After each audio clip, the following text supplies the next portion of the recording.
لباس کے تعلق سے، وہ حرام کام جنہیں معمولی سمجھ لیا گیا ہے۔ اب ظاہر سی بات ہے اس ٹاپک اور جس عنوان کو ہم دیکھ رہے تھے اس کا مقصد یہ نہیں تھا کہ ہم جو لوگ جمعہ میں آئے ان کو حقیر سمجھے یا ان کی تذلیل کریں، بلکہ اس کا مقصد یہ تھا کہ ہم نے اگر جانتے بوجھتے یا غیر شعوری طور سے اگر یہ کام کیا ہو تو ہم ان کاموں کو چھوڑ دیں، چونکہ ایک عمومی طور سے یہ بات میں نے دیکھی ہے، اور وہ یہ ہے کہ لوگ یہ سمجھتے ہیں، اور یہ بات ہم نے شروع میں بھی دیکھی تھی، کہ اگر کسی حرام چیز کے بارے میں ہم کو علم نہ ہو تو اللہ تعالیٰ اس معاملے کو ہمارے لیے معاف کر دیں گا، تو لہٰذا وہ حرام چیزوں کو سننا بھی نہیں چاہتے، اس لیے کہ سنیں گے تو پھر معلوم ہو جائے گا تو عمل کرنا پڑے گا اور ہم گناہ گار ہو جائیں گے، لیکن جب تک معلوم نہیں ہوگا تو ہم گناہ گار نہیں رہیں گے۔ چھوٹا سا واقعہ سناتا ہوں۔ ایک مرتبہ ایک جگہ ہم درس لینے جاتے تھے، بہت ابتدائی دور کی بات ہے، تو وہاں جب درس لینے گئے تو ایک صاحب تھے جن کے گھر میں درس ہوتا تھا، تو ان کے والد درس میں نہیں آتے تھے، تو ایک مرتبہ بچوں کو بولنے لگے کہ دیکھو میں جو تمہارے فیض صاحب آتے ہیں نا وہ بہت باریک باریک پیستے چیزوں کو، اس لیے میں ان کے درس میں نہیں آتا۔ کیوں؟ بولے اس کی وجہ دیکھو سن لو، بولے اب میں آپ کو بتا دے رہا ہوں سن لو،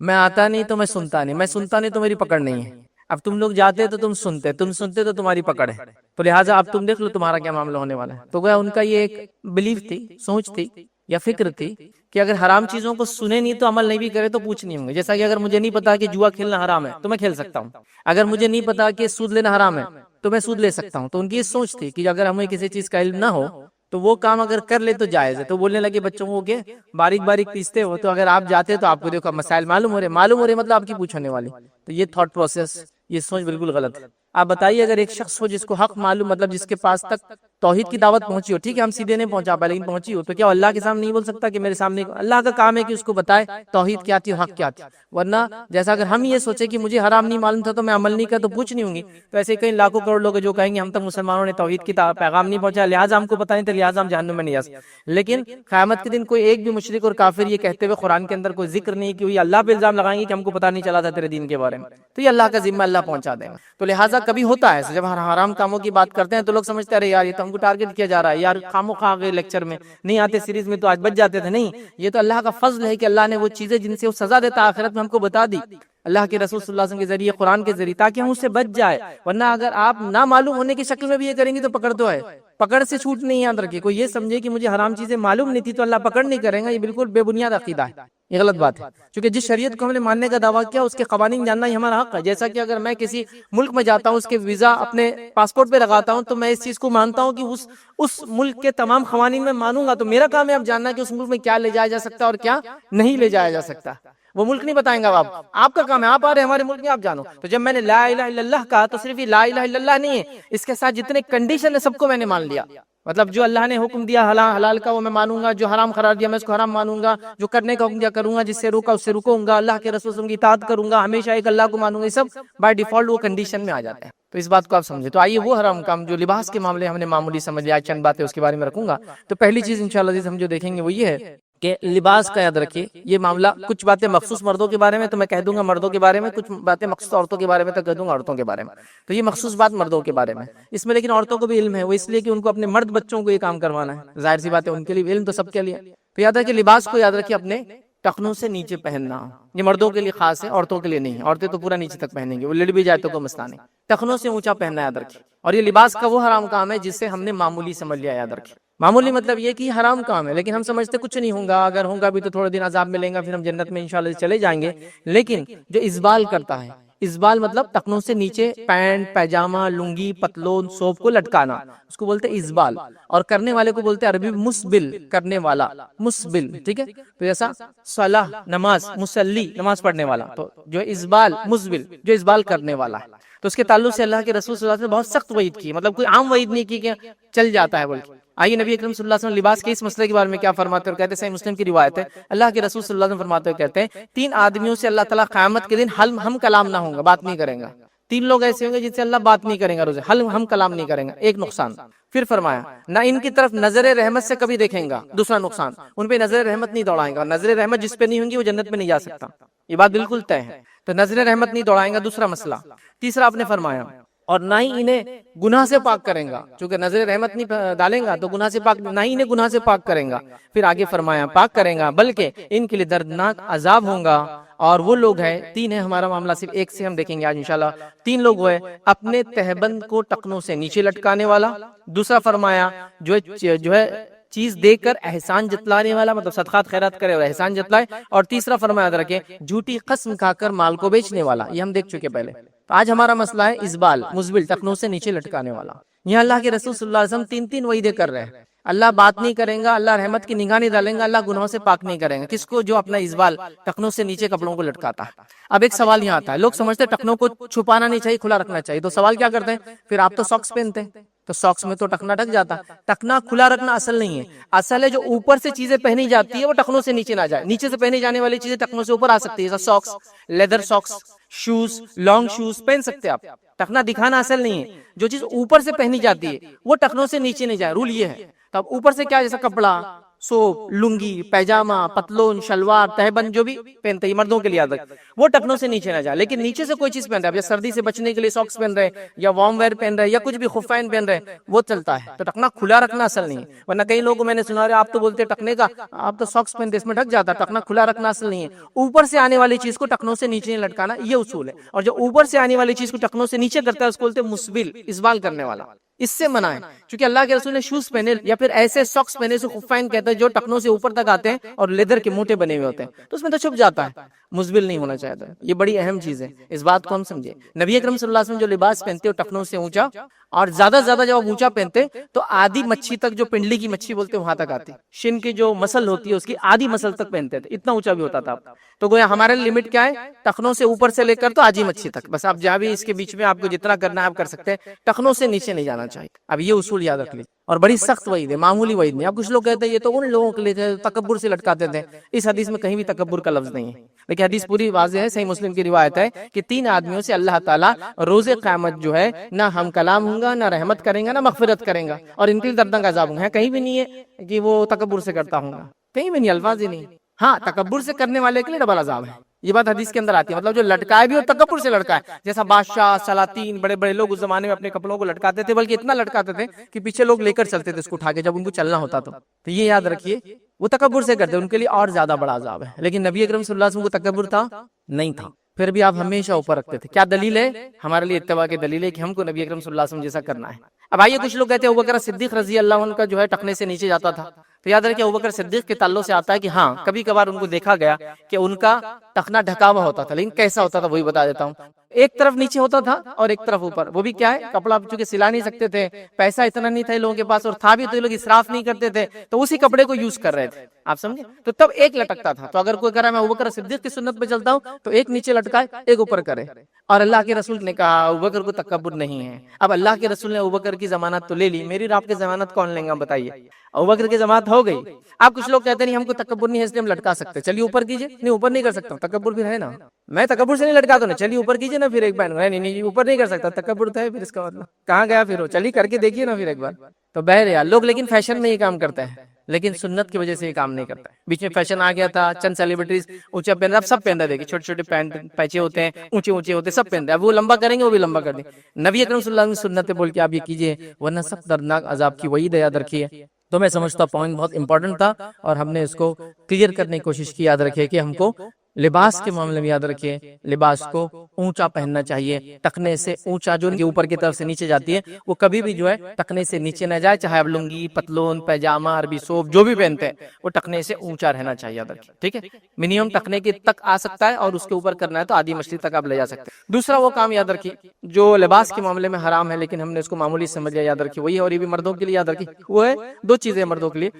کے لیے سونا پہننا اور ریشم پہننا، یاد رکھیے، چونکہ آرنامنٹس بھی لباس کا حصہ ہی ہوتے ہیں ایک طرح سے، جو ہم اوپر سے پہنتے ہیں، اس لیے اس کو بھی ہم اس میں ڈال دے رہے ہیں۔ تو سونا پہننا اور ریشم پہننا یاد رکھیں۔ نبی اکرم صلی اللہ علیہ وسلم نے فرمایا، مسند احمد کی روایت، اور یہ مردوں کے لیے عورتوں کے لیے نہیں، عورتیں سونا بھی پہن سکتی ہے، ریشم بھی پہن سکتی ہے۔ مسند احمد کی روایت ہے، میری امت کی عورتوں پر ریشم اور سونا جائز ہے اور مردوں پر حرام ہے۔ کیا فرمایا آپ نے؟ میری امت کی عورتوں پر ریشم اور سونا جائز ہے لیکن مردوں پر حرام ہے، یاد رکھیں۔ اب یہ حرام ہے معلوم ہونے کے باوجود بھی یاد رکھیے، چلیے ہمیشہ نہ پہنتا ہوں لیکن شادی کے وقت ضرور پہنے گا، مطلب ہمیشہ اگر نہ بھی پہنتا ہوں تو شادی بھی آؤ تو برابر، لڑکا ہے تو سسرال والے لا کر جہیز یا کچھ دینے والے، اس کی پہلی علامت یہ ہے کہ انگوٹھی آپ کے ہاتھ میں ڈال دی جا رہی ہے، اور بڑے فخر سے وہ نوجوان ہاتھ میں انگوٹھی پہن کے گھوم رہا ہے، لوگ انگوٹھی دیکھ کر پہچان لے رہے کہ اس کی شادی طے ہو گئی، مطلب رسم ہو گیا، اس لیے ہاتھ میں سونے کی انگوٹھی آ گئی۔ آئیے نبی اکرم صلی اللہ علیہ وسلم کا زمانہ ہے، اور ایک شخص جو ہے سونے کی انگوٹھی پہن کر مسجد نبوی میں داخل ہوا، نبی اکرم صلی اللہ علیہ وسلم نے انگوٹھی کو اتار کر پھینک دیا۔ نبی اکرم صلی اللہ علیہ وسلم نے کہا کیا تو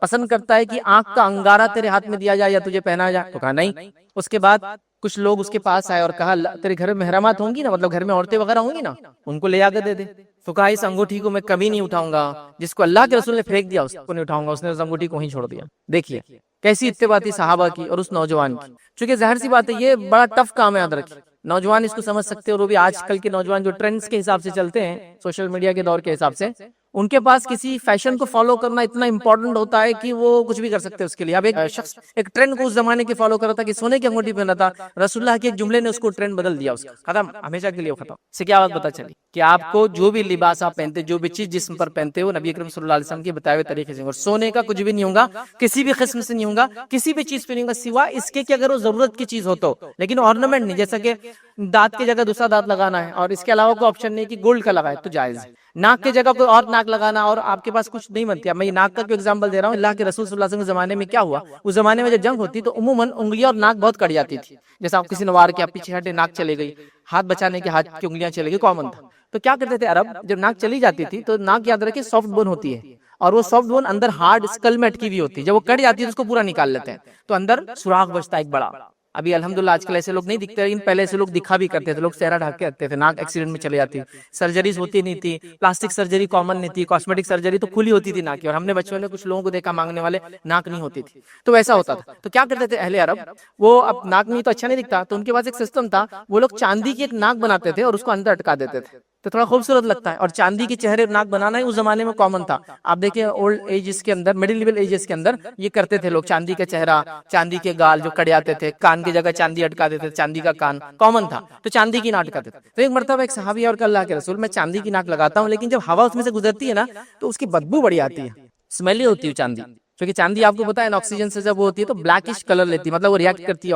آکسیڈائزیشن ہوتا ہے، اس لیے چاندی کی چیزوں کو آپ کو صاف کرنا پڑتا ہے، کالی ہو جائے تو کیا اسمیل کرتی ہے۔ تو کیا میں سونے کی لگا لوں، تو کہا ہاں تو سونے کی لگا لے، تو پتا چلا یوز کی چیز، جیسا اگر آپ کو بول رہا ہے ہاتھ کے اندر کچھ چیز ڈالنا ہے تو وہ گولڈ کی ڈال سکتے تو وہ بہت دن تک اچھی ہوتی ہے، آپ ڈال سکتے ہیں، دانت کی جگہ گولڈ کا کچھ لگانا لگا سکتے ہیں، وہ ایک الگ بات، بٹ آرنامنٹ کے طور پر آپ گولڈ نہیں پہن سکتے، یاد رکھیے۔ پھر مرد آرنامنٹ کے طور پر کیا پہن سکتا ہے، حالانکہ آج کا ٹاپک نہیں، بس مختصر بتا دوں، مرد چاندی کی ایک انگوٹھی اپنی یہ دو انگلی رنگ فنگر اور لٹل فنگر، چاہے سیدھے ہاتھ کی یا پھر الٹے ہاتھ کی رنگ فنگر یا لٹل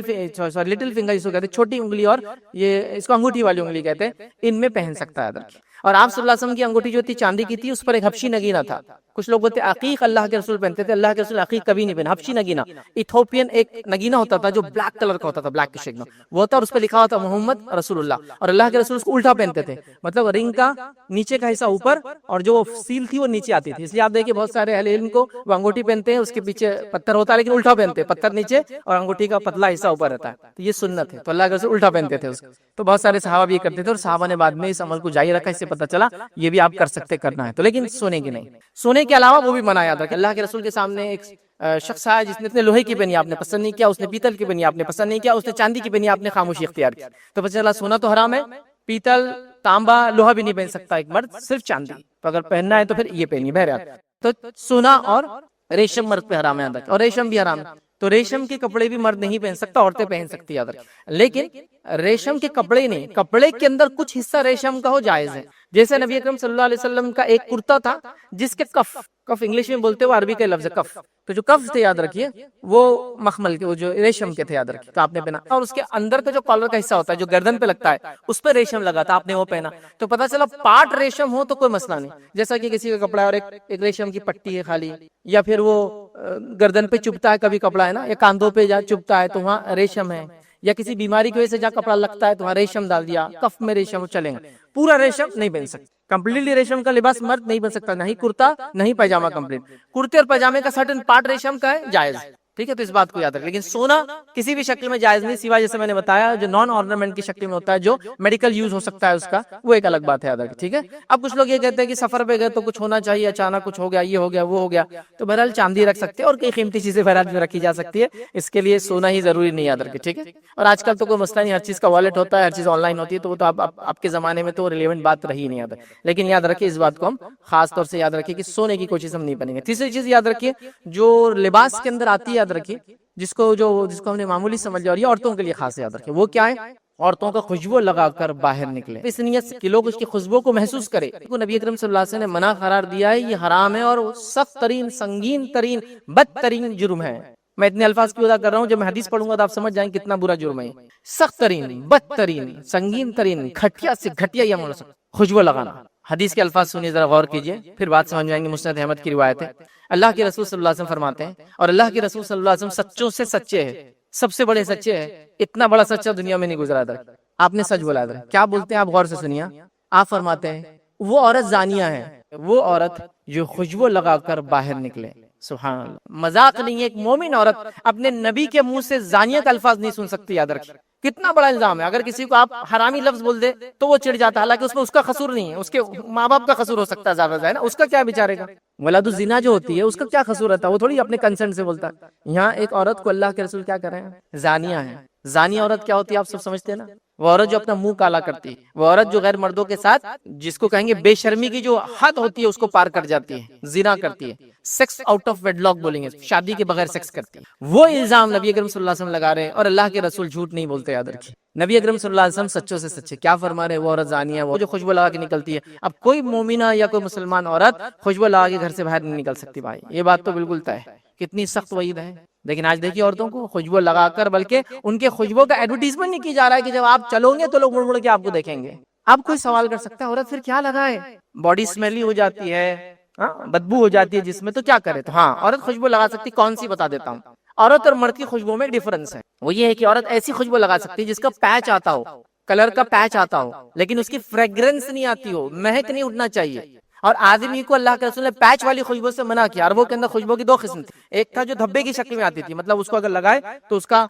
زعفرانی رنگ کا پیچ آ جاتا تھا، اس کو سونگنے تو خوشبو آتی تھی، لیکن وہ فریگرنس نہیں ہوتی تھی۔ مطلب جیسا کہ ایک عورت لگا لے تو جس میں اس کے بدبو نہیں آئیں گی، لیکن بازو والے کو سونگنے میں بھی نہیں آتی۔ یہ بات سمجھیے آپ، اس کو بولتے ہیں دھبے والی خوشبو، جو مہکتی نہ ہو۔ اور مردوں کے لیے کون سی خوشبو ہے؟ دھبے والی خوشبو مرد نہیں لگا سکتا، وہ مہکنے والی لگا سکتا۔ تو عورت خوشبو لگا سکتی، کون سی خوشبو؟ جو پیچ کی شکل میں آتی ہے، مطلب وہ خوشبو ہوتی ہے جو مہکتی نہیں ہے، بس وہ جہاں لگا جائے اس پارٹ کو اچھا کر دیتی ہے۔ جیسا کہ آپ کو لگ رہا ہے ڈیوڈرنٹ لگانا چاہیے، بغل میں لگا لیجئے، لیکن مہکنا نہیں چاہیے، اس فریگرنس نہیں ہونا، اڑنا نہیں وہ مہک ہوا میں۔ چونکہ جتنے مرد سونگیں گے آپ گناہگار ہوں گے اور زانیہ کا ٹائٹل مل جائے گا۔ لیکن ہم نے دیکھا لوگ ایلیٹ کلاس کے نام پر، میں کسی کو ذلیل کرنے کے لیے بات نہیں کر رہا ہوں، لیکن حقیقت ہم سمجھیں گے تو انشاءاللہ عمل کریں گے۔ ایلیٹ کلاس کے نام پر باہر سے آئے تو کیسا پتا چلے گا کہ ہم باہر جا کے آئے تو ہم خوشبو لگا رہے؟ نہیں، خوشبو سے مت، آپ کے اخلاق سے پتا چلیں گا باہر جا کے آئے، آپ کے پیسے خرچ کرنے سے پتا چلیں گا، جو صدقات کرتے کیا باہر سے جا کے آئے، ہے نا، غریبوں کو دیتے ہیں، مسکینوں کی مدد کرتے ہیں، ہاں یہ آپ کا وہ ہے، یہ باقی سب چیزیں نہیں۔ خوشبو تو نہیں ہے، اللہ کے لیے خوشبو مت لگائیے، ایک عورت نہیں لگا سکتے۔ ہاں پیچ والی خوشبو جو دھبا دیتی ہے لیکن فریگرنس نہیں ہوتی، اس میں خوشبو ہوتی ہے لیکن وہ مہکتی نہیں ہے، وہ لگانا جائز۔ تو میں سمجھتا ہوں بات واضح ہوگی۔ ابھی وہ عورتیں دھنی لے رہی ہے، آج کل میں نے دیکھا دھنی، مطلب کپڑے پہنتے ہیں اور آگ لگاتے ہیں، اس کے اندر عود وغیرہ ڈالتے ہیں اور اوپر کھڑے ہو جاتے ہیں، وہ اندر جاتی ہے اور اس کی اتنی مہک ہوتی ہے، تو اس عورت کو، یا ایسی عورت جو خوشبو لگا کے کرے، زانیہ ہے۔ آئیے دوسری روایت، مسند احمد کی روایت، نبی اکرم صلی اللہ علیہ وسلم فرماتے ہیں جو عورت خوشبو لگا کر مسجد کی طرف آ رہی، مطلب نماز کو آ رہی ہے، کتنا بڑا کام ہے نا، جو عورت خوشبو لگا کر مسجد کی طرف گئی تو آپ سے فرما رہے ہیں وہ جب تک غسل جنابت کی طرح غسل نہ لے لے اس کی نماز بھی قبول نہیں ہوتی ہے۔ غسل جنابت مطلب انسان جب کرتا ہے، جب بیوی کے ساتھ ہم بستری کرتا ہے، جب تک وہ نہ لے اس کی نماز ہی قبول نہیں ہوں گی۔ کتنی سخت وعید ہے نا۔ تو اب کوئی خاتون خوشبو نہیں لگائیں گے انشاءاللہ، جیسے کوئی مرد ٹکنے سے نیچے اپنی پہنے، کوشش کریں گا اوپر کر لے، وقت کے ساتھ ہی صحیح، ابھی فولڈ کر کے صحیح، بعد میں کٹا کے صحیح، نہیں کر لیں گا تو عورت بھی خوشبو نہیں لگائیں گے۔ تو خوشبو لگائیے لیکن پیچ والی، فریگرنس والی نہیں، اور مرد پیچ والی نہ لگائے، فریگرنس والی۔ اور مردوں کے لیے خوشبو کا مسئلہ نہیں، اس لیے یہ بات عورتوں کے لیے تھی خاص، میں نے کہا تھا۔ چوتھی چیز یاد رکھیں، جو یاد رکھیں گے، جو لباس کے معاملے میں حرام ہے، جس کو معمولی سمجھ جائے گا، وہ کیا یاد رکھیں؟ عورتوں کے چھوٹے اور باریک کپڑے۔ اب اس کا مردوں سے کیسے تعلق ہے؟ اور پہلی بات کا مردوں سے کیسے تعلق ہے؟ ظاہر سی بات ہے، آپ اپنی بیوی کو، اپنی بہن کو، اپنی ماں پہ دیکھیں گے یہ چیز تو یہ مسئلہ حل ہو جائے گا۔ جیسا آپ نے دیکھا کپڑے صحیح نہیں ہے، خوشبو لگا رہی ہے آپ کی بہن یا بیوی، تو آپ کا یہ بیگم یہ نہیں ہو سکتا، اور باجی یہ نہیں ہو سکتا، یا بہن یہ نہیں ہو سکتا، امی یہ مت کیجیے، روکنا پڑے گا آپ۔ تو اسی طرح جو ہے یہاں بھی یاد رکھیے، عورت اگر پتلا اور باریک لباس پہن رہی ہے تو اس کا مطلب مردوں کی آنکھوں کا پانی مر گیا ہے، جبھی تو وہ پہن رہی ہے ویسا لباس۔ تو آئیے اللہ کے رسول کیا فرمائے، لیکن عورت تو خود سمجھ ہونا چاہیے اس کی۔ حدیث کے الفاظ سنیے، بڑے سخت الفاظ ہیں، اور لباس کا معاملہ ہے۔ نبی اکرم صلی اللہ علیہ وسلم فرماتے ہیں، صحیح مسلم کی روایت ہے، جہنمیوں کی دو ایسی قسمیں آپ سے فرماتے ہیں جو میں نے اپنے زمانے میں نہیں دیکھا، آنے والے زمانے میں آئیں گی۔ جہنمیوں کی دو ایسی قسمیں جو میں نے اپنے زمانے میں نہیں دیکھا، آنے والے زمانے میں آئیں گی۔ کیا ہے؟ پہلی وہ قسم، ایسی قوم آئیں گی جو گائے کی دم کی طرح ان کے پاس کوڑے ہوں گے اور لوگوں کو ماریں گے، مطلب ظالم حکمراں، ظلم کرنے والے حاکم، پہلی قسم ہوگی۔ اور دوسری قسم وہ عورتوں کی ہے جو کپڑے پہننے کے باوجود ننگی ہوں گی، سیدھی راہ سے بہکنے والی اور دوسروں کو بہکانے والی ہوں گی، اور سر پر بختی اونٹوں کے کوہان کے جیسے جوڑے ڈالیں گی۔ بختی اونٹ سمجھتے ہو؟ وہ اونٹ جس کے اوپر ایک ہمپ آ جاتا ہے اور وہ چربی کی وجہ سے ہوتا ہے، اور وہ صرف سیدھا نہیں آتا، ایسا ڈھل جاتا ہے۔ اب وہ اونٹ تو ہمارے زمانے میں نہیں، تو میں آپ کو بیل کا ایگزامپل دوں گا۔ یہ جو سانڈ ہوتے ہیں نا، راستوں پہ کبھی آپ کو ملیں گے، ان کے کاندھا دیکھو کیسا ہوتا ہے، گول، عام بیلوں کا نہیں ہوتا ہے، اور وہ اتنا بڑا ہوتا ہے کہ ایک طرف گر جاتا ہے کبھی اس کے چربی کی وجہ سے، چونکہ وہ کام نہیں کرتا، صرف چلتے پھرتا ہے، تو وہ اس کو بولتے ہیں کوہان۔ تو وہ بیل کی کوہان ہے، لیکن اونٹ کے بیچ میں آتی ہے، سینٹر میں آتی ہے، اس کے سامنے نہیں آتی، سینٹر میں۔ تو کوہان کے جیسا ہوں گا، مطلب وہ اپنے سروں پر جوڑے ڈالیں گی۔ جوڑے کا مقصد کیا ہوگا؟ لوگوں کو اٹریکٹ کرنا، ٹھیک ہے۔ تو آپ سے فرماتے ہیں بختی اونٹوں کی جو ہے کوہان کی طرح ہوں گی، ایسی عورتیں جنت میں داخل نہ ہوں گی، بلکہ جنت کی خوشبو بھی نہیں نصیب ہوں گی ان کو، حالانکہ جنت کی خوشبو فلاں فلاں مقام تک آتی ہوں گی۔ جنت کی خوشبو بھی نہیں سونگ، مطلب اتنے دور سے لے جایا جائے گا جہنم میں کہ اس کی اسمیل بھی اس کو سونگنے کے لیے نہیں دیا جائے گا۔ کس عورت کو؟ کپڑے پہنے ہوئے ننگی ہونا۔ اس کا معنی کیا ہے؟ اس کا معنی ہے کپڑے تو ہے لیکن اتنے پتلے ہے کہ دکھتا ہے، کپڑے تو ہے اتنے چست ہے کہ پوری باڈی سمجھ میں آتی ہے، یا کپڑے ہی غائب ہے سیدھے سے۔ ہمارے پاس دونوں مسئلے ہیں، کپڑے بھی غائب ہے، چست بھی ہے، اور پتلے بھی ہے۔ جیسے آج کل تو ہاتھوں تک تو کپڑا پہننا ہی نہیں، سمپل، تو ایک عورت کا ہاتھ یہاں سے یہاں تک کھلا ہے، اب ہاتھ کھلا ہے تو ہاتھ اٹھا دے تو بغل بھی کھلا ہے، اس کا مطلب تو یہ تو چلا ہی گیا سمجھو۔ اب تھوڑا دیندار طبقہ کیا کر رہا ہے؟ اس کو ڈھاک رہا ہے۔ کس سے ڈھاک رہا ہے معلوم؟ آپ کو جالیوں سے ڈھاکا جا رہا ہے۔ اللہ تعالیٰ کو کیا جواب دیں گے؟ اس کا ہاتھ کھلا ہے وہ، یہی تو حدیث کا معنی ہے، کپڑے پہنے ہوئے ننگی ہوں گی، یا پھر کپڑا تو پورا پہنا، اتنا چست پہنا کہ وہ نہ پہنتی اور پہنتی دونوں ایک جیسا ہے۔ کپڑا کیا ہے تو برقع بھی اتنا چست ہے کہ وہ پہنے اور نہ پہنے ایک جیسا ہے، کہ اندر کون ہے کیا ہے ساری ساخت پتہ چل جاتی ہے۔ ساخت سمجھتے ہیں؟ باڈی کا فگر اور شیپ سمجھ میں آ جاتا ہے۔ انگلش کے الفاظ کامن ہے، جلدی سمجھ میں آ جاتے ہیں۔ ساخت، نشیب و فراز اردو میں بولتے ہیں۔ اب اتنا بولوں گا تو آپ اس کو ڈھونڈتے بیٹھیں گے نشیب و فراز کیا ہے۔ باڈی کے اپس اینڈ ڈاؤنس، اس کو بولتے ہیں نشیب اور فراز، اوپر اور نیچے سب دکھ رہے ہیں چست کپڑوں کی وجہ سے۔ یہی معنی ہے پہنی ہوں گی لیکن ننگی ہوں گی۔ کپڑا کس لیے دیا جاتا ہے؟ جسم کے عیب چھپانے کو، جسم کی ساخت چھپانے کو، مطلب جس میں ایسے پارٹس ہے جو عیب دار ہے، کبھی جس بھی عیب دار ہوتا ہے انسان کا، ایکسیڈنٹ ہو جاتا ہے، فلاں خراب چھپ جاتا ہے، اور اس کو ڈھانکنے کے لیے اگر اس کو اتنا چست پہن لیا جاتی ہے اور کپڑے غائب ہیں، تو آج کل کپڑے بھی غائب ہیں، پتلے بھی ہے اور ساتھ میں چست بھی ہے۔ اتنے چست کپڑے پہنتی ہے کہ دعوتوں میں دیکھا جا رہا ہے کہ عورت یا تو کرسی بیٹھ سکتی ہے تو بیٹھ کے نہیں کھا سکتی، کھڑ رہ کے کھانا کھا رہے، کیوں؟ تو وہ فولڈ ہی نہیں ہوتا پیر، کیونکہ وہ پیجامہ چوڑی دار، کیا وہ چوڑی بھی شرماری دیکھ کر کہ اس سے بھی کوئی باریک چیز ہو سکتی ہے، کبوتر ہے کہ ایسا یوں کرے تو کیا ہوتا، تھائی کی مسل پھیلنا شروع ہوتی، اور پھیلے تو وہ برداشت نہیں کر سکتا، تو مانڈی ڈال کے نہیں بیٹھ سکتے، دوزان میں نہیں بیٹھ سکتے۔ آپ دیکھیے آپ ایسے کھڑے تو پینٹ آپ کیوں نہیں ہوتی، جیسے آپ پیر کو پلٹائے تھائیز بڑی ہو جاتی ہے آپ کی، تو وہ اتنا بھی برداشت نہیں کرتا، اتنا چست ہوتا ہے وہ کپڑا۔ آپ پہلے زمانے میں لوگ ایسے کپڑوں کے اندر پہنتے، مطلب شلوار کے اندر یہ شلوار پہنی جاتی تھی اتنی پتلی، اس کے اوپر شلوار، تاکہ وہ کبھی پتلی ہو تو دکھنا جاتا تو ڈبل ہو جاتا تھا۔ ابھی جو اندر تھا وہی باہر آ گیا ہے، اس کو سلیکس کے نام پہ ہر کوئی پہن رہا ہے، بالکل دھڑلے سے عام طور سے پہنا جا رہا ہے۔ کرتا لے لو اور نیچے سلیکس ڈال لو، وہ اتنا گندا کپڑا ہوتا ہے، ایک تو پتلا چپچپا، اتنا چپک کے رہتا ہے باڈی کو، اور اتنا چست رہتا ہے، اس کو پہنا جا رہا ہے، جو سپورٹس کے لیے جنرلی ویسٹرن کنٹریز میں شروع ہوا تھا اس کا استعمال، یہاں لوگ اس کو کپڑوں کے طور پہ پہن رہے ہیں۔ یہ لباس کیا جواب دیں گے اللہ رب العزت کو؟ کہ اللہ کے رسول فرما رہے ایسی عورتیں جنت میں نہیں جائیں گی بلکہ جنت کی خوشبو بھی نہیں سونگیں گی۔ اور میں نہیں سمجھتا ہوں کوئی بھی مومنہ اور ایک مسلمان عورت اتنا بڑا خطرہ صرف لباس کے معاملے میں لے سکتی ہے کہ آخرت برباد کر دے ایک لباس کے لیے۔ لباس ڈھیلا ڈالا مکمل ہو، میرا ایک اس کے مکمل لیکچر ہے، خاص طور سے گزارش کروں گا سبھی سے اس کو سنیں، اور شاید میری زندگی کا سب سے لمبا لیکچر ہے، اور وہ عورت کا لباس کیسا ہو، تقریباً 2 گھنٹے اور 47 منٹ کا وہ لیکچر ہے، سب سے لمبا لیکچر میری زندگی۔ مکمل طور سے عورت کے لباس کیسا ہونا چاہیے میں نے مکمل ڈسکرپشن دیا، اللہ کے رسول صلی اللہ علیہ وسلم کے عمل سے، امہات المومنین کے عمل سے، اور صحابیات اور تابعیات کے واقعات اس میں پورے، وہ کیسا کپڑا پہنتی تھی، کیسا چیک کرتی تھی، اور کپڑے کے معاملے اتنی حساس ہوتی تھی کہ ایک صحابیہ کے تعلق سے واقعہ آتا ہے کہ وہ اپنے وقت میں جو ہے ایک زمانے کے اندر بوڑھی ہو گئی اور نابینا ہو گئی تھی، تو دیکھ نہیں پاتی تھی عدل۔ جب دیکھ نہیں پاتی تھی تو ان کے بچے نے ایک بار لباس کپڑا لایا، تو روایت میں آتا ہے کہ اس کپڑے کو لے کر وہ ہاتھ سے جانچتی تھی ایسا، اور اس سے اندازہ لگاتی تھی موٹا ہے پتلا ہے، دیکھیں نابینا ہے، اس نے بھی چیکنگ چالو ہے کہ کپڑا ایسا تو نہیں ہے کہ جسم پہ ڈالوں، چونکہ نابینا ہے تو دیکھ بھی نہیں پاتے سامنے والا کیسا دیکھ رہا ہے، خود کو کیسا دیکھ رہا ہے، تو اتنی احتیاط کرتی تھی، اس کو چیک کر لیا کرتی تھی۔ تو نابینا ہے پھر بھی یہ حال ہے، اور ہمارا حال دیکھیے، اب دیکھ بھالتے ہوئے بول رہے پتلا بتاؤ نا، نیٹ کا بتاؤ نا، یہ اتنے موٹے ہے کہ ہم چست بتاؤ نا، ایسا سیو نا، کہ ٹیلر بھی شرما رہا ہے کہ یار کیسا سینا بازی، بول رہے کہ آنکھ پہ ماپ لو اور ایسا سیو، چونکہ ظاہر سی بات ہے ایسے فیشن ڈیزائننگ کے کپڑے آپ بغیر ماپ کے سی نہیں سکتے۔ پہلے زمانے میں یہ حال تھا کہ ایک کپڑا عورت کا سیا جاتا تھا، وہ کپڑے سے دوسرا کپڑا سیا جاتا تھا، کبھی وہ جاتی نہیں تھی، اب تو بول رہے آپ ماپ لیجیے ہمارا، چونکہ ظاہر سی بات آپ ایسا سیئیں گے تو اس میں وہ ساخت تو نہیں آئیں گی نا، مطلب وہ لکس نہیں آئیں گے جو لکس کے لیے تو ہم پہن رہے ہیں، لیکن یہ جہنمیوں کی علامت ہے، آخرت میں جہنم میں جانے والوں کی علامت ہے۔ میں عورتوں کے کپڑوں کے حقوق کے خلاف نہیں ہوں، چونکہ ظاہر سی بات نان مسلم بھی سنتے ہیں، آن لائن جاتی ہے باتیں، میں عورتوں کے کپڑوں کے حقوق کے خلاف نہیں، لیکن دین یہ کہتا ہے کہ ایسے کپڑے پہنو تو اس کا آخرت میں فائدہ ہے۔ اب یہ ایک انسان کی چوائس ہے، جو کرنا چاہے کرے، لیکن میرا کام تھا ایز اے مسلم میں بتاؤں کہ مسلمان عورت اپنے رسول کی بات مانتی ہے اور یہ کام کرتی ہے، اور ہر مذہب کے اندر کپڑے کا ایک بہترین تصور عورت کے لیے کہ پورا جسم ڈھاکے، وہ ہر مذہب میں، صرف اسلام میں، ہر مذہب میں بہرحال۔ آئیے آگے بڑھتے، پانچویں چیز یاد ہے کہ کپڑوں کے معاملے میں حرام کام جو معمولی سمجھ لیا گیا ادھر کی، وہ یہ ہے جو کہ لباس سے مراد نہیں ہے، لیکن جس میں جو چیزیں ہوتی ہیں اسی میں اس کو انکلوڈ کر رہا ہوں، اپنے بالوں کو خضاب لگانا، چونکہ یہ بھی آدمی جو چیزیں تیار ہوتا ہے سجتا ہے اس کا پارٹ بن جاتی ہے کہ کپڑا ہے، انگوٹھی ہے وغیرہ، اس لیے اس کو بھی انکلوڈ کر دے رہا ہوں، بالوں کو خضاب لگانا۔ نبی اکرم صلی اللہ علیہ وسلم سے منع کیا، حدیث کے الفاظ ابو داؤد کی روایت، آپ نے فرمایا کچھ لوگ آخری زمانے میں کبوتر کی پوٹ کی طرح سیاہ خضاب لگائیں گے، ایسے لوگ جنت کی خوشبو تک نہیں حاصل کریں گے۔ کچھ لوگ آخرت قیامت سے پہلے آئیں گے جو کبوتر کے پوٹ، اس کا جو کھوٹا ہوتا ہے نا، جب وہ کھانا کھا لیتا ہے دیکھیں ایک طرف سے اس کا گول ہو جاتا ہے بڑا، اس کو پوٹ بولتے ہیں، اس کے اوپر کلر سیاہ ہوتا ہے بہت زیادہ، اس کے طرح جو ہے خضاب لگائیں گے۔ ایسے لوگوں کے بارے میں آپ نے فرمائی جنت کی خوشبو بھی نہیں سونگیں گے۔ اب کوئی لگاتا تھا چھوڑ دے اس کو، جو ہوا سو ہوا، اللہ سے معافی مانگ، یہ بڑی اہم بات ہے، یہ مذاق نہیں ہو رہا، تو یہ بات اہم ہے۔ کچھ لوگ اس روایت کو لاتے ہیں، وہ روایت بھی رکھتا، صحیح مسلم کی روایت ہے، حدیث میں الفاظ ہے کہ اللہ کے رسول نے کچھ لوگوں کو دیکھا، صحابہ کو، جن کے بال پورے سفید تھے، داڑھی اور سر کی، تو کہا انہیں رنگو، تو لوگ اس روایت کو لا کے ہوتا ہے دیکھو اس میں لفظ ہے رنگو، تو ہم کوئی بھی رنگ لگائیں گے نہیں، اس حدیث میں آگے بھی الفاظ ہے، اس میں الفاظ ہے ان کو رنگو، لیکن یاد رکھنا سیاہ رنگ مت لگانا، ایکسپٹ بلیک، باقی لگانا۔ اب بلیک کے علاوہ کیا ہو سکتا ہے، مہندی لگائیے تو ریڈ ہو جائیں گا، مہندی میں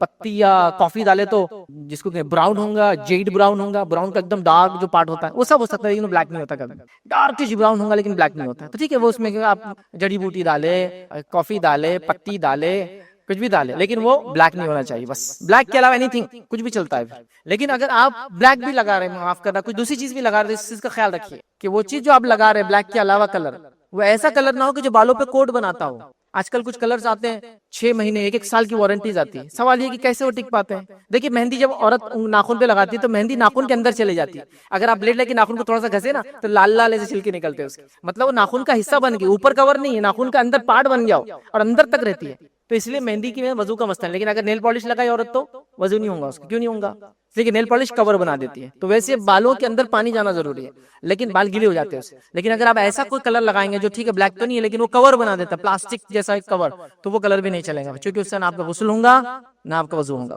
ٹھیک ہے؟ تو اس بات کو بھی آپ سمجھے، تو بلیک مت لگائیے، اس کے علاوہ لگائیے۔ دیکھیے تھوڑے دن ہم کو بلیک کلر لگانے سے اچھا دکھتا ہے، دور سے دیکھنے والے کو ہم بوڑھے نظر نہیں آتے، نزدیک آنے والا تو پہچان ہی لیتا ہے، وہ دیکھیے اسکن ڈھل جاتی ہے، لوز ہو جاتی ہے سر کی، اور آپ کالے بال کیے تو کوئی بھی سمجھ جاتا ہے یہ نمبر گاڑی کی رینیو کری ہوئی ہے، یہ گاڑی 15 سال آلریڈی چل چکی ہے، ایکسپائر ہو چکی ہے، اس کو رینیو کیا گیا ہوتا ہے نا، پرانی گاڑی کو دیکھے نیا نمبر تھا بولتے اچھا رینیول ہو گیا اس کا، تو یہ تو رینیول ہے، جب بھی سمجھ میں آ جاتا ہے، چھپتا نہیں ہے، تو پھر کیا کس کو بتانا آپ کو بتائیے۔ ہاں کالا رنگ ایک جگہ لگا سکتے ہیں آپ، بولیے جلدی بتائیے بار، یہ موقع تو ہم کو چاہیے، اور وہ ہے جنگ کے میدان میں آپ لگا سکتے، تو آپ بولیے ہاں شادی بھی تو میرے لیے جنگ کا میدان ہے بچی کی، ماحول میں نکلنا بھی تو جنگ کا میدان ہے میرے لیے، نہیں نہیں نہیں نہیں، صرف جنگ کے میدان، اس لیے کہ جنگ کے میدان میں کبھی اگر سفید بال والے لوگ دکھیں گے سامنے فوج کو تو ان کے مورائل ہائی ہو جاتے ہیں، ان کے جذبے بڑھ جاتے ہیں کہ بوڑھے لڑنے آئے اب تو ہم جیت جائیں گے، تو وہاں صرف جائز ہے بس ایک ہی مقام، وہ بھی چونکہ جنگ کا اللہ کے رسول جنگ دھوکا ہے، جنگ دھوکا ہے، جنگ میں اللہ کے رسول سے پوچھا کہ ہم کہاں جائیں گے، تو آپ کبھی جانا ہوتا تھا ساؤتھ، بولتے تھے نارتھ جائیں گے، جنگ دھوکا ہے،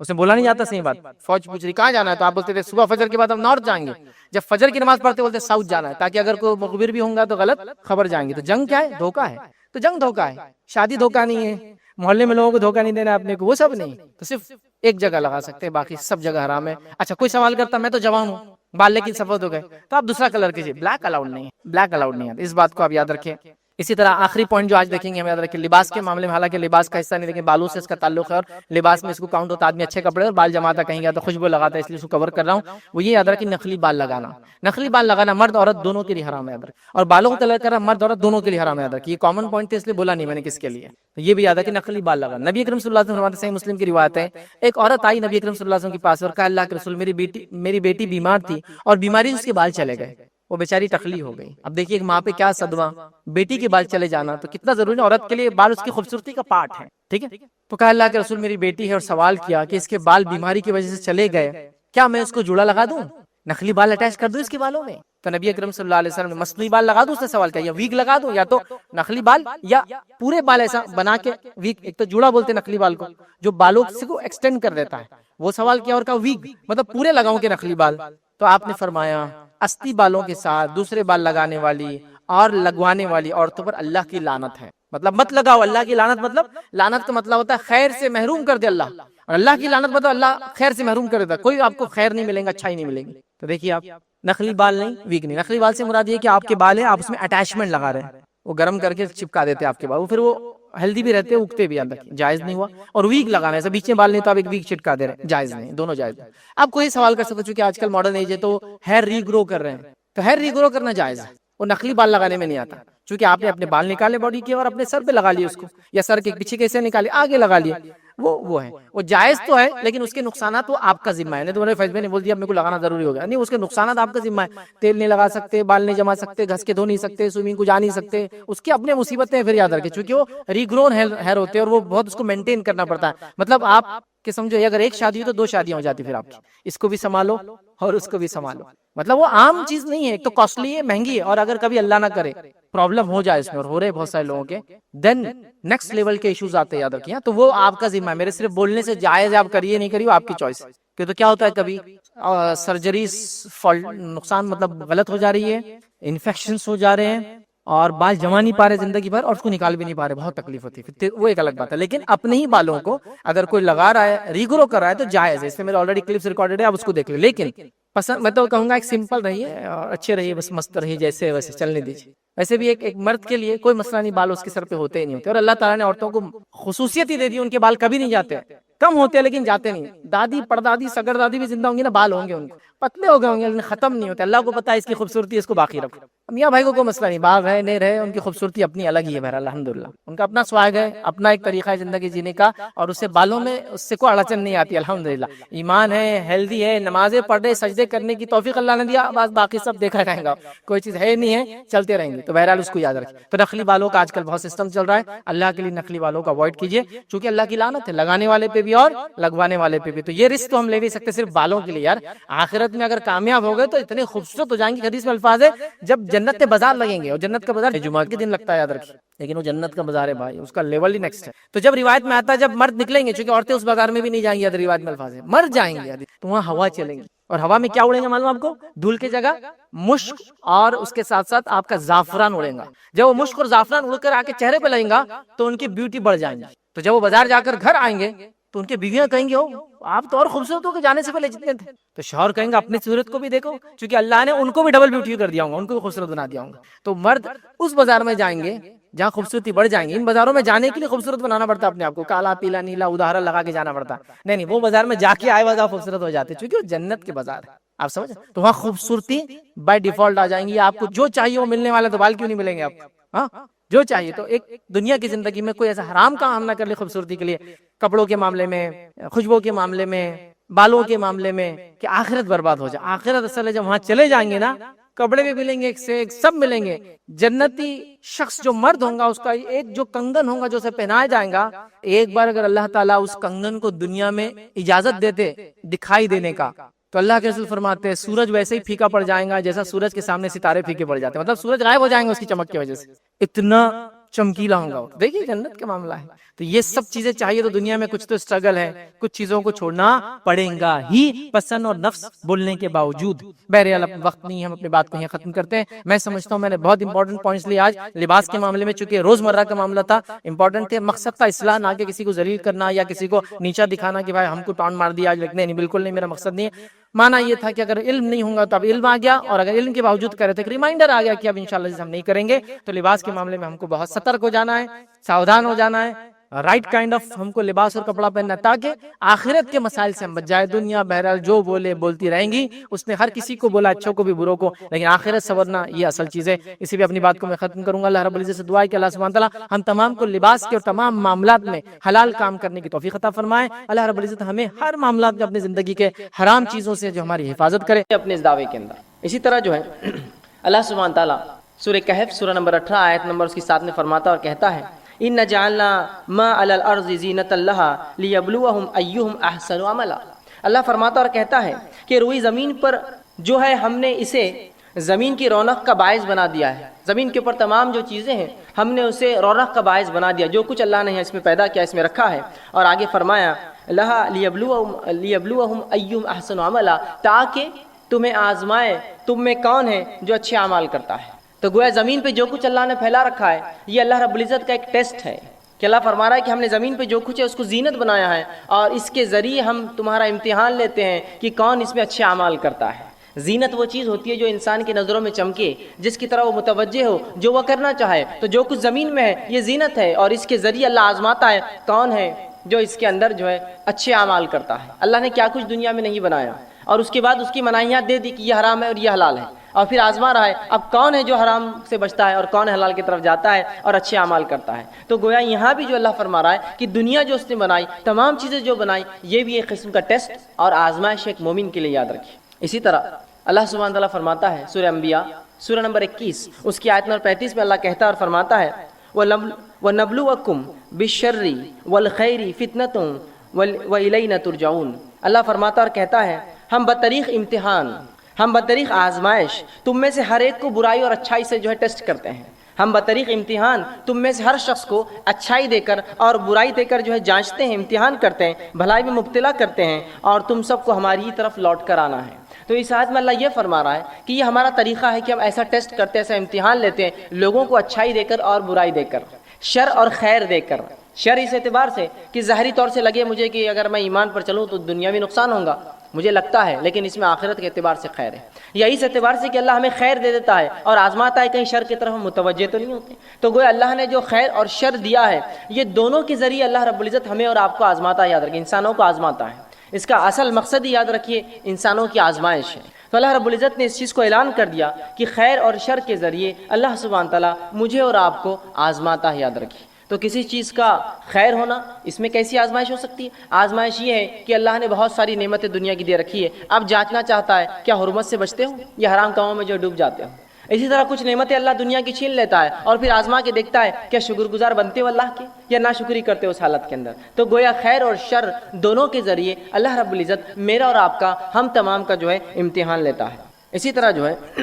جب اللہ رب العزت مومنوں کو لیکن آزماتا ہے، ان کا ٹیسٹ لیتا ہے، تو یاد رکھیے اس آزمائش کا بدلہ بھی دیتا ہے. صرف آزمائش ہی نہیں کہ ہمیں صرف ٹیسٹ کیا جائے، آزمایا جائے، بلکہ اس آزمائش کا ہمیں بدلہ ملتا ہے. اور نبی اکرم صلی اللہ علیہ وسلم فرماتے ہیں، صحیح مسلم کی حدیث ہے، بہت زبردست حدیث ہے. یاد رکھیے اس بات کو آپ سمجھ گئے، حدیث میں جو بیان کی جا رہی ہے تو انشاءاللہ عزیز ہر آدمی جس حالت میں ہے اللہ کا شکر ادا کریں گا اور خوش زندگی گزاریں گا، افسوس زدہ نہیں ہوگا، پریشان نہیں ہوگا جس طرح سے آج ہم چھوٹی چھوٹی مصیبتوں پر پریشان ہوتے ہیں. آئیے سنیے نبی اکرم صلی اللہ علیہ وسلم کیا فرماتے ہیں. آپ صلی اللہ علیہ وسلم ایک مجلس میں بیٹھے تھے، صحابہ آپ کے اطراف تھے، آپ مسکرائے. صحابہ نبی اکرم صلی اللہ علیہ وسلم کو دیکھتے رہے کہ آپ مسکرائے. جب آپ کا مسکرانا ختم ہوا تو اللہ کے رسول نے پوچھا کیا تم مجھ سے پوچھو گے نہیں میں کیوں مسکرایا؟ کیا مجھ سے سوال نہیں کرو گے کہ میں اچانک کیوں مسکرایا؟ تو کہ اللہ کے رسول بتا دیجیے آپ کیوں مسکرائے. تو کہا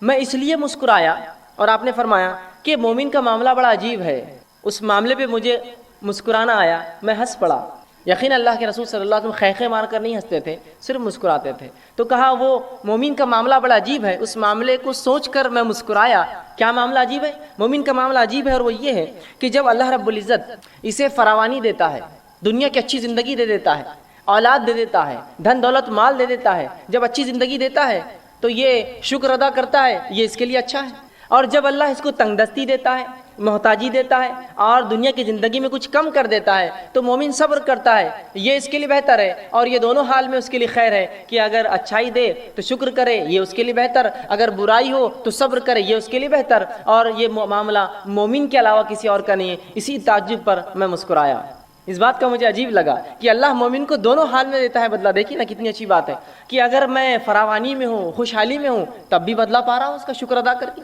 اور اگر تنگ دستی میں ہوں، بدحالی میں ہوں، مصیبتوں میں ہوں، کسی آزمائش میں ہوں، تب میں اللہ کے سامنے صبر کر رہا ہوں، اللہ سے اس کا اجر طلب کر رہا ہوں. یہ معاملہ بھی خیر ہے. گویا مومن کو مصیبت بھی فائدہ دے رہی ہے، مومن کو جو فراوانی فائدہ دے رہی ہے، تنگ دستی میں بھی معاملہ جو ہے جس کو میں عام زبان میں کہوں گا کہ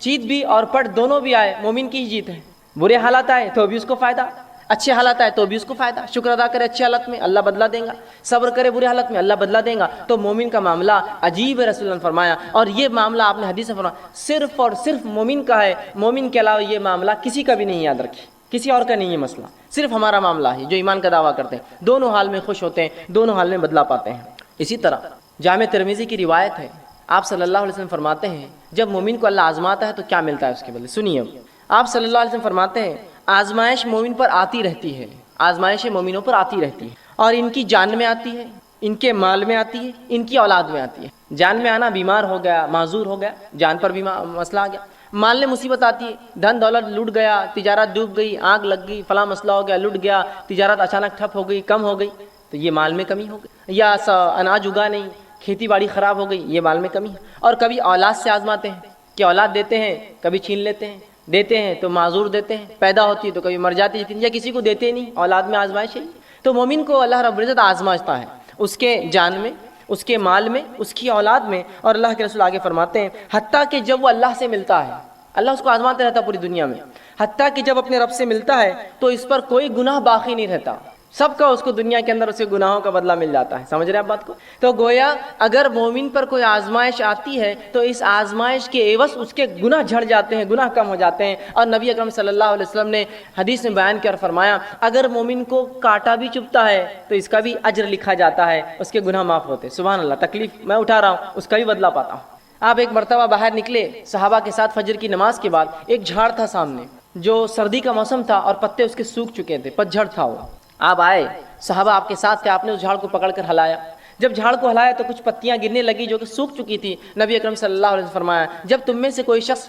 بخار میں مبتلا ہو جاتا ہے، بیمار ہو جاتا ہے، بالخصوص بخار آتا ہے جسمانی، تو اس کے گناہ ایسے ہی جھڑتے ہیں جیسے جھاڑ کے پتے میرے ہلانے سے جھڑے ہیں۔ سبحان اللہ، دیکھیے تکلیف، آزمائش ہے، آزمائش پہ صبر کر رہا ہے تو بدلہ بھی پا رہا ہے، اور اس حد تک بدلہ ملتا ہے کہ جامع ترمذی کی روایت کے مطابق مومن آزمایا جاتا ہے اس کے مال میں، اس کی دولت کے اندر، اس کی جان کے اندر، اس کی اولاد میں، حتیٰ کہ جب اپنے رب سے اس کی ملاقات ہوتی ہے موت کے بعد تو تب گناہوں سے بری ہوتا ہے، گناہوں سے پاک ہوتا ہے۔ اور ظاہر سی بات ہے جب انسان گناہوں سے پاک ہوگا تو اس کا ٹھکانہ میں سمجھتا ہوں سب جانتے ہیں، جنت کے علاوہ کچھ نہیں ہو سکتا ہے۔ تو آپ دیکھ رہے ہیں، تو گویا آزمانا اللہ کی سنت ہے، اور آزمائش کا مومن کو بدلہ ملتا ہے۔ اچھے اگر حالات ہے تو شکر کرے، برے حالات ہے تو صبر کرے، دونوں حالات میں مومن اس کا بدلہ پاتا ہے۔ اور مومنوں کو جو آزمائشیں آتی وہ ایسا بدلہ دیتی ہے کبھی کبھار کہ وہ اتنا آزمایا جاتا ہے کہ روز قیامت اس پر کوئی گناہ باقی نہیں رہتا، وہ بالکل جو ہے اللہ کے سامنے ایسا حاضر ہوتا ہے کہ وہ جو ہے بالکل گناہوں سے پاک اور جو ہے صاف ہوتا ہے۔ تو گویا مومن پر جو بھی مصیبتیں آفتیں آتی ہیں اللہ رب العزت اس کا بدلہ بھی لیتا ہے۔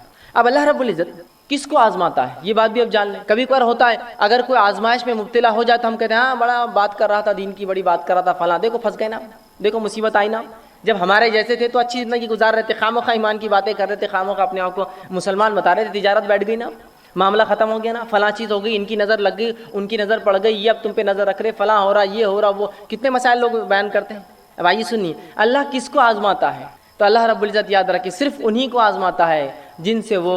محبت کرتا ہے۔ یاد رکھیے اللہ انہی کو آزماتا ہے جن سے وہ محبت کرتا ہے۔ اسی لیے تو صحابہ چاہتے تھے کہ جب ان کو آزمائش نہیں ہوئی تو کیوں نہیں ہوئی ہماری آزمائش، کہ بدلہ تو نہیں مل جا رہا آخرت کا، اس لیے تو سوچ رہے تھے، اس لیے کہ وہ جانتے تھے اللہ جن سے محبت کر انہیں آزماتا ہے۔ آئیے دلیل میں آپ کو دیتا ہوں، جامع ترمذی کی روایت جو میں نے آپ کے سامنے دو حدیثیں جو ہے تلاوت کی، اس میں سے پہلی حدیث تھی جامع ترمذی کی روایت ہے، نبی اکرم صلی اللہ علیہ وسلم فرماتے کہتے ہیں ان اللہ تعالی اذا احب قوما ابتلاهم، جب اللہ کسی قوم سے محبت کرتا ہے، کچھ لوگوں سے جب اللہ محبت کرتا ہے تو انہیں مصیبت میں ڈال دیتا ہے، مبتلا کرتا ہے، آزماتا ہے انہیں۔ اب چاہے یہ معاملہ فرد کا بھی ہو سکتا ہے، چاہے یہ معاملہ قوم کا بھی ہو سکتا ہے، چاہے معاملہ جماعت کا ہو سکتا ہے، تو جب بھی اللہ رب العزت محبت کرتا ہے کسی قوم سے اسے آزماتا ہے، اسے مبتلا کر دیتا ہے۔ دوسری حدیث بخاری کی تھی، صحیح بخاری کی، جس میں نبی اکرم صلی اللہ علیہ وسلم فرمایا، سنیے اس حدیث کے الفاظ کا ہے من یرید اللہ بہ خیرا، جب اللہ کسی کے لیے بھلائی چاہتا ہے، ہم تو سمجھتے ہیں آزمائش تو برائی کی وجہ سے آتی ہے، سنیے من یرید اللہ بہ خیرا،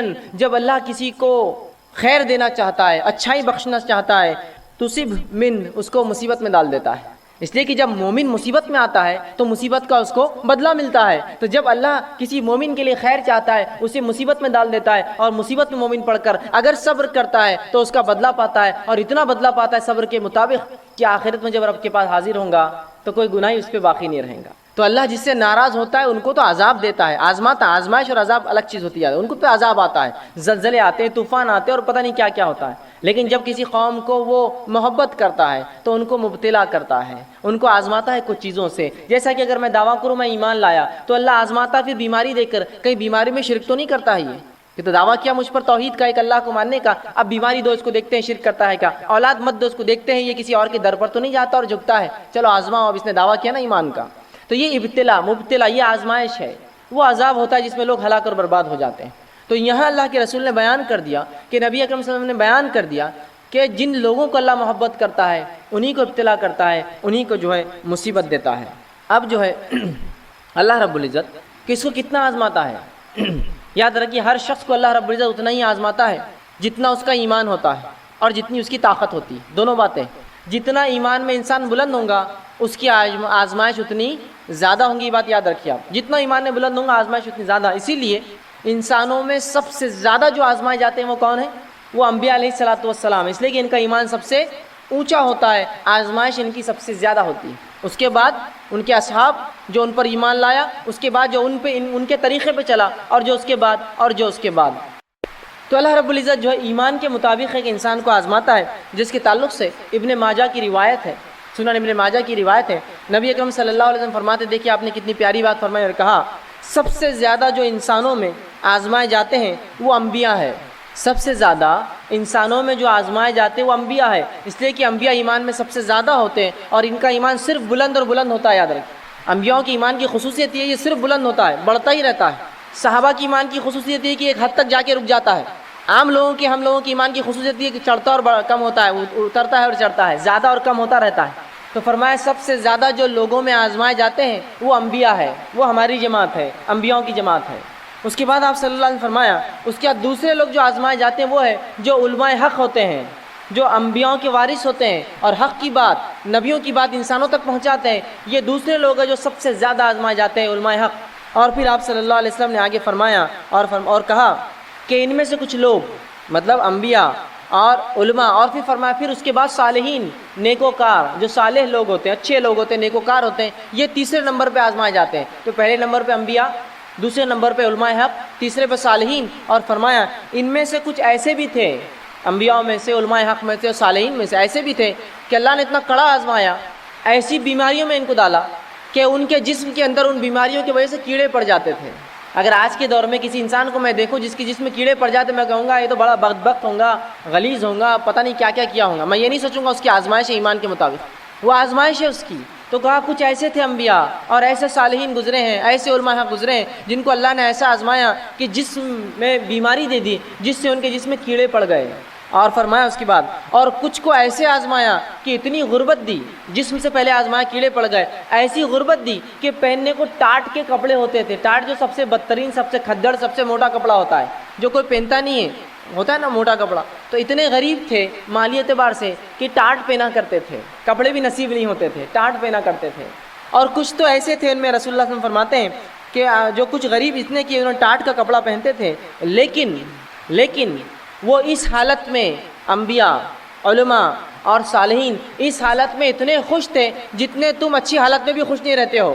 یہ انبیاء، صالحین، علماء ایسی حالت میں جب جسم میں وہ کیڑے پڑ گئے ہیں، پہننے غربت سے کپڑے تک نہیں ہیں، اتنے خوش تھے کہ تم مست حالت میں، اچھی حالت میں بھی جتنے خوش نہیں ہوتے ہو، یہ اس سے زیادہ خوش تھے یہ لوگ۔ تو پتہ چلا انبیاء علیہ الصلوۃ والسلام، علماء حق اور نیکوکاروں کا اللہ آزماتا ہے، اور یہ آزمائش میں ان کے لیے مزہ ہے، لطف ہے، اس لیے کہ رسول اللہ نے بیان کر دیا تم جتنے اچھی حالت میں خوش نہیں ہوتے ہو، یہ اس سے زیادہ اس حالت میں خوش تھے جب انہیں اللہ رب العزت نے آزمایا۔ تو آزمائش یاد رکھیے اللہ انہی کے ساتھ کرتا ہے جن سے محبت کرتا ہے، ہر آزمائش کے بدلے بدلہ انسان کو بدلہ ملتا ہے، اجر ملتا ہے، اور جتنا زیادہ ایمان اتنی زیادہ آزمائش اور اتنا زیادہ بدلہ بھی ملتا ہے۔ جیسے کہ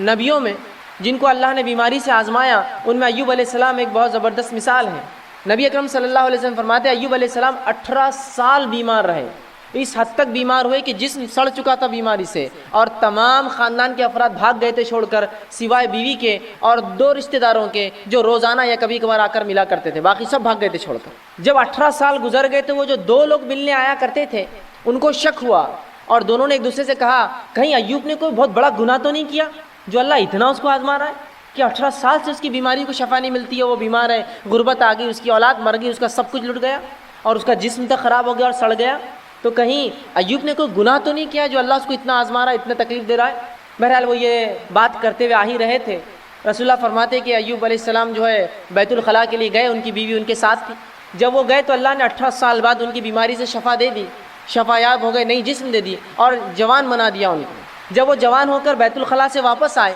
تو ان کی بیوی نے ان کو پہچانا نہیں، پھر تو ان سے پوچھا کہ کیا تم نے اللہ کے نبی ایوب جو بیمار ہے اس کو دیکھا ہے؟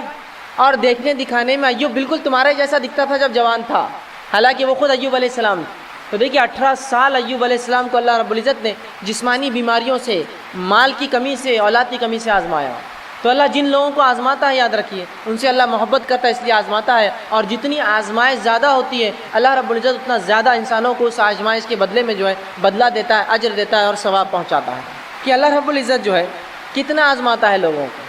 کیا ایسا تو نہیں اللہ مجھے اتنا آزمائیں گا کہ میں جس کو برداشت نہ کر سکوں؟ کہیں ایسا تو نہیں کہ اللہ ہمیں اتنا آزمائیں گا کہ میں برداشت نہ کر سکوں؟ لوگ کہتے ہیں میں بیمار ہوں، یہ برداشت کے باہر ہے، وہ مصیبت برداشت کے باہر ہے، یہ مال کی کمی برداشت کے باہر ہے۔ تو کیا اللہ لوگوں کو ان کے طاقت سے زیادہ آزماتا ہے؟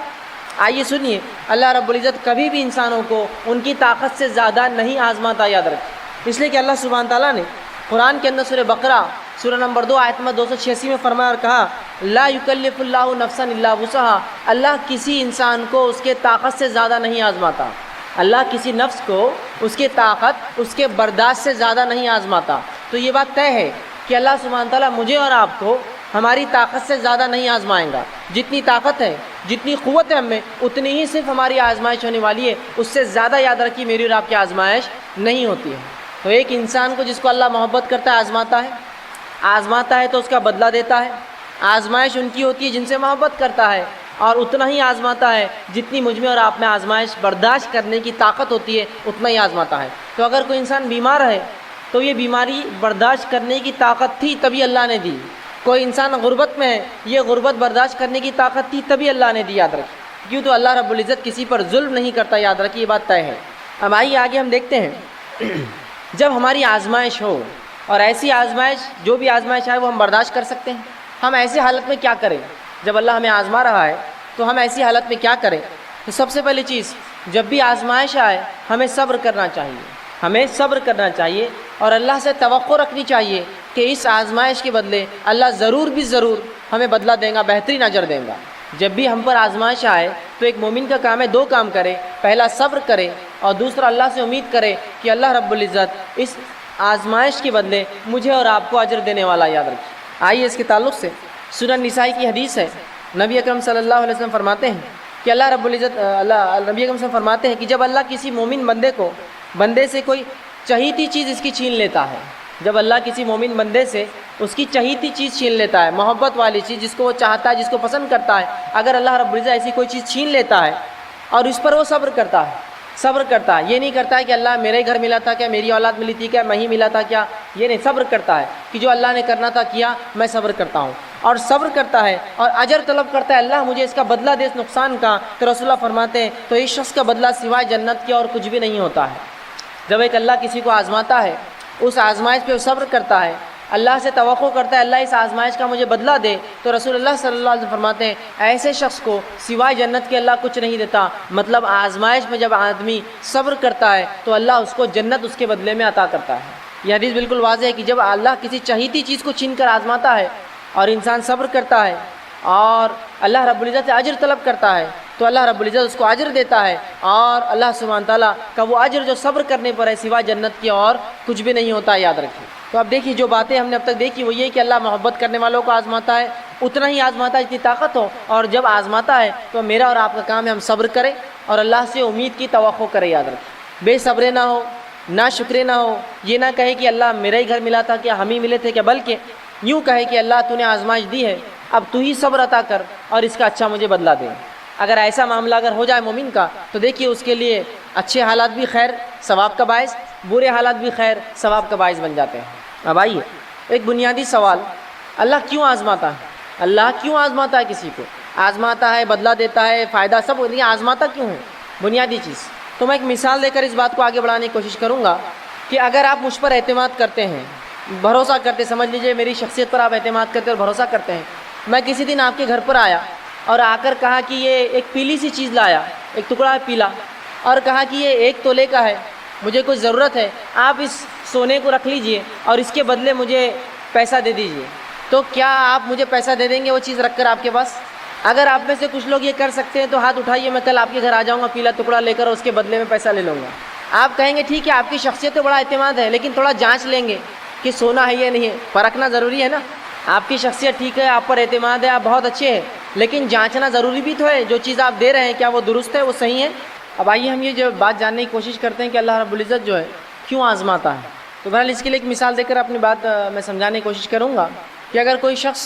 میرے اور آپ کے پاس کوئی ایسی چیز لاتا ہے جو سونے جیسی دکھتی ہو، چاہے وہ شخص کتنا ہی اعتبار کا انسان ہو، آپ چاہے کتنا ہی معتبر سمجھے، کتنا ہی اس پر بھروسہ کرے، وہ چیز اس سے آپ جب تک قبول نہیں کرتے، جب تک اسے آزما نہیں لیتے کہ واقعی میں وہ چیز جو وہ دے رہا ہے رنگت میں تو پیلی ہے لیکن وہ اصل میں سونا ہے یا نہیں ہے، چاہے وہ شخص بڑا اعتبار کا انسان ہو، بہت معتبر ہو، آپ اس کی بزرگی کی تعریف کریں، جو بھی ہو، لیکن بغیر آزمائے کہ وہ سونا، آپ وہ چیز جو پیلی کہلاتی ہے سونا سمجھ کر نہیں لیتے۔ اسی طرح جب میں اور آپ ایمان کا دعویٰ کرتے ہیں تو اللہ رب العزت بھی آزماتا ہے، آزما کر دیکھتا ہے کیا واقعی میں ایمان میں کھرے ہیں یا کھوٹے ہیں، جس کے تعلق سے اللہ سبحانہ تعالیٰ نے قرآن کی ویسے تو کئی آیتوں میں یہ بات بیان کی، میں انشاءاللہ آپ کے سامنے ان آیتوں میں سے 2 آیتیں بالخصوص رکھنے کی کوشش کروں گا جس میں اللہ رب العزت نے بہت زبردست انداز سے یہ سمجھایا کہ اللہ کیوں آزماتا ہے۔ آئیے پہلی آیت سورہ عنکبوت سورہ نمبر 29 اس کی آیت نمبر 2 اور 3 میں اللہ فرماتا ہے اور کہتا ہے، اللہ فرماتا ہے الف لام میم احسب الناس ان یترکوا ان یقولوا آمنا وهم لا یفتنون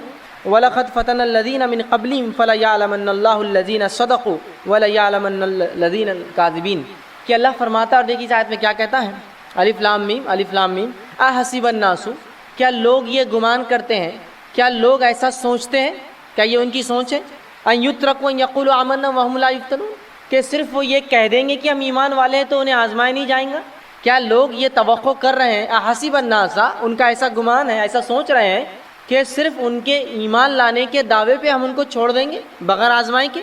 اللہ دیکھیں آئے وَلَقَدْ فَتَنَ الَّذِينَ مِنْ قَبْلِهِمْ، حالانکہ ہم نے تو ان سے پہلوں کو بھی آزمایا، مصیبتوں میں آزمایا۔ اس کی وجہ فَلَيَعْلَمَنَّ اللَّهُ الَّذِينَ صَدَقُوا، تاکہ اس آزمائش کے ذریعے جان لے کون ہے جو تم میں سے اپنے دعوے میں سچا ایمان کے، وَلَيَعْلَمَنَّ الَّذِينَ الْكَاذِبِينَ، اور جان لے تم میں سے کون ہے جو جھوٹا ہے اپنے دعوے میں۔ تو اس آیت میں اللہ نے دیکھی کتنی زبردست اور پیاری وضاحت کر دی، کیا لوگ یہ سوچتے ہیں کہ صرف ایمان لانے کے دعوے پر وہ چھوڑ دی جائیں گے بنا آزمائش کے، جبکہ ہم نے تم سے پچھلوں کو آزمایا تاکہ جان لے کون ہے جو ایمان کے دعوے میں سچا ہے اور جان لے کون اپنے دعوے میں جھوٹا ہے۔ تو اللہ رب العزت آزماتا اس لیے تاکہ پرکھے ہم میں کون سچا ہے اور کون جھوٹا ہے۔ آئیے اسی طرح اللہ سبحانہ تعالیٰ سورہ بقرہ سورہ نمبر 2 آیت نمبر 214 میں یہی بات بیان کرتا اور کہتا اور فرماتا ہے ام حسبتم ان تدخلوا الجنۃ ولما یاتکم مثل الذین خلوا من قبلکم، کیا تم یہ سوچتے ہو کہ تم صرف یہ کہہ دینے پر جنت میں چلے جاؤ گے کہ ہم ایمان لائے جبکہ ہم نے تمہیں پچھلے لوگوں کے جیسا بھی آزمایا نہیں؟ کیا تم یہ سوچ بیٹھے ہو ام حسبتم ان تدخلوا الجنہ، کیا تم یہ سوچتے ہو کہ جنت میں تم یوں ہی چلے جاؤ گے؟ وَلَمَّا يَأْتِكُمْ مَثَلُ الَّذِينَ خَلَوْا مِنْ قَبْلِكُمْ، جبکہ ہم نے ابھی تمہیں پچھلوں کے جیسا کہاں آزمایا؟ پچھلے لوگ جب ایمان لاتے ہم انہیں آزماتے۔ تو کیا تم یہ سمجھتے ہو اے صحابہ، یہ آیت صحابہ کے لیے آئے تھے، کیا تم سمجھتے ہو کہ محمد صلی اللہ علیہ وسلم پر ایمان لانے کا بس دعویٰ کرو گے اور جنت میں چلے جاؤ گے، جبکہ ہم نے ابھی پچھلوں کے جیسا کہاں آزمایا تم کو؟ آگے فرمایا مَسَّتْهُمُ الْبَأْسَاءُ وَالضَّرَّاءُ، اور انہیں ہم بیماریوں سے آزماتے تھے اور مصیبتوں میں ہم نے ان کو ڈال کر انہیں آزمایا۔ اور کیسا آزمایا؟ ذراؤ وزلزلوا حتی یقول الرسول والذین معه متی نصر اللہ، اتنا آزمایا، ایسا جھنجھوڑا، اتنا جھنجھوڑا کہ پکار اٹھے ان کے انبیاء اور رسول، حتی یقول الرسول والذین آمنوا معه، حتیٰ کہ ان کے انبیاء اور ایمان والے پکار اٹھے متی نصر اللہ، اللہ کی مدد آخر اب کب آئیں گی؟ کتنے آزمائے گئے اندازہ لگائیے، بیماریوں سے، مشکلات سے، دنیا کی اتنی آزمائے گئے کہ اللہ فرماتا ہے کہ ان کے انبیاء اور رسول اور ان کے متبعین پکار اٹھے ایمان والے اللہ کی مدد آخر کب آئیں گی؟ اللہ نے فرمایا الا ان نصر اللہ قریب، سن لو اللہ کی مدد بہت قریب ہے تم سے۔ تو کیسے جھنجھوڑے گئے، اتنا آزمایا اللہ نے پچھلے لوگوں کو کہ ابھی تو کچھ بھی نہیں ہوا صحابہ کے ساتھ، اور جو انہوں نے آزمائشیں برداشت کی، میں سمجھتا ہوں ان کے پوروں کی ایک صحابی کی جو آزمائش ہوئی ایمان لانے کی وجہ سے، میں سمجھتا ہوں ایسی بڑی بڑی امتیں ہم میں گزری جن کے پورا ملا کر بھی اتنی آزمائش کبھی ایمان کی وجہ سے نہیں ہوئی ہماری۔ ہو سکتا ہے کچھ لوگوں کی ہوئی ہو، لیکن ایسی بڑی بڑی امتیں گزری ہم میں، ایسی نسلیں گزری جن کو کبھی ایمان کی وجہ سے تکلیف نہیں آئی ہم میں سے، جو صحابہ نے برداشت۔ تو اللہ نے صحابہ کو خطاب کر کے کہا کیا تم یہ سوچتے ہو کہ تم جنت میں ہی چلے جاؤ گے، جبکہ پچھلوں کو ہم نے کتنا آزمایا، بیماریوں سے، مال کی کمی سے، دنیاوی آفات سے اتنا آزمایا، اتنا جھنجھوڑا کہ ان کے انبیاء علیہ الصلاۃ والسلام، ان کے رسول پکار اٹھے اور ان کے پیروکار متبعین کہ آخر اللہ کی مدد کب آئیں گی، اللہ کی مدد، اللہ نے کہا سن لو اللہ کی مدد بہت قریب ہے۔ تو لوگ بہت سخت آزمائے گئے، اللہ رب العزت نے آزمایا، اور جو لوگ آزمائے جاتے ہیں اور آزمائش میں صبر کرتے ہیں اللہ رب العزت انہیں بدلہ دیتا ہے۔ قرآن میں اللہ رب العزت نے سورہ بقرہ سورہ نمبر 2 آیت نمبر 155 سے آگے بیان کیا، یہ بہت ہی مشہور اور معروف قرآن کی آیت ہیں، بار بار ان آیتوں کو ہم سنتے ہیں۔ اللہ فرماتا ہے وَلَنَبْلُوَنَّكُمْ بِشَيْءٍ مِّنَ الْخَوْفِ وَالْجُوعِ نَقْصٍ مِّنَ الْأَمْوَالِ وَالْأَنفُسِ وَالثَّمَرَاتِ فَبَشِّرِ الصَّابِرِينَ۔ کیا فرما رہا ہے اللہ؟ وَلَنَبْلُوَنَّكُمْ بِشَيْءٍ مِّنَ الْخَوْفِ، ہم ضرور بضرور تمہیں مبتلا کریں گے، آزمائیں گے، خوف سے، والجوع اور بھوک سے، ونقص من الاموال والانفس والثمرات اور کمی سے، مال کی اور جان کی اور پھلوں کی، اور جو ان تمام کی آزمائشوں پر صبر کرے فبشر الصابرین، تو ایسے صبر کرنے والوں کو خوشخبریاں سنا دو۔ الذین اذا اصابتهم مصیبۃ قالوا انا للہ وانا الیہ راجعون، اور یہ وہ لوگ ہیں کہ جب اللہ ان کو مصیبتوں میں ڈالتا ہے، جان کی کمی، مال کی کمی، پھلوں کی کمی، روزی کی کمی، کسی بھی قسم کی کمی میں، تو یہ کہتے ہیں قالوا انا للہ وانا الیہ راجعون، اے اللہ ہم تیری ہی طرف سے آئے ہیں اور تیری ہی